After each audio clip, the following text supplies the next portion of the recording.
Challenge అంతా economy అభివృద్ధి అవుతా ఉంది.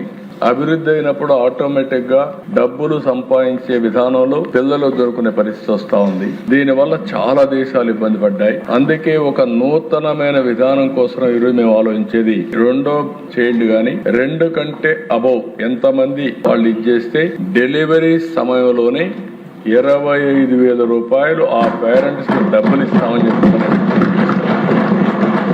ఇది ఒక పెద్ద గేమ్ చేంజర్ గా తయారవుతుంది. దీన్ని మనం చేయగలిగితే చాలా వరకు ఉపయోగపడుతుంది.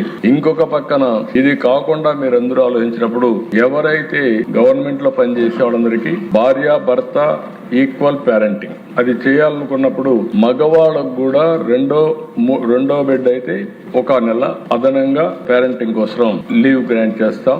అదే మరి రెండో బిడ్డ కన్నా 3వ బిడ్డ అయితే అనదర్గా 1 మంత్ 2 నెలలు ఇస్తాం. అంటే 1 ఇయర్ ఉండేది 1 మంత్ ఎక్కువగా ఇచ్చి దీనికి ప్రోత్సహిస్తామని చెప్పి కూడా నేను మీకు తెలియజేస్తున్నా. ఇది ఓవరాల్ గా మీరు చూసినప్పుడు ఈ పాలసీలో ఈ రోజు IVF support for fertility through government hospitals లో పెడతాం. బెస్ట్ ప్రైవేట్ హాస్పిటల్ ఎట్లా చేస్తున్నారు అవన్నీ కూడా ఎక్కడ మిస్యూజ్ చేయకుండా అది చేసే పరిస్థితికి వస్తాం. ఇంకొక పక్కన Suraksha health comprehensive household health insurance తీసుకొస్తాం. ఎట్లా ఇప్పుడు 2,50,000 రూపాయలు యూనివర్సల్ హెల్త్ ఉంది. దీనికి అవసరమైతే ప్రత్యేకంగా తీసుకురాలు కూడా తీసుకొస్తాం. వెల్నెస్ లీవ్ ఒకటి నేను చెప్పాను, రిటైర్మెంట్ ఎంప్లాయీస్ అందరికి ఇచ్చి ఒక 50,000 ఖర్చు పెట్టి ప్రివెంటివ్ హెల్త్ అవేర్నెస్ తీసుకొచ్చి వాళ్ళ సర్వీస్ కూడా ఉపయోగించుకుంటాం.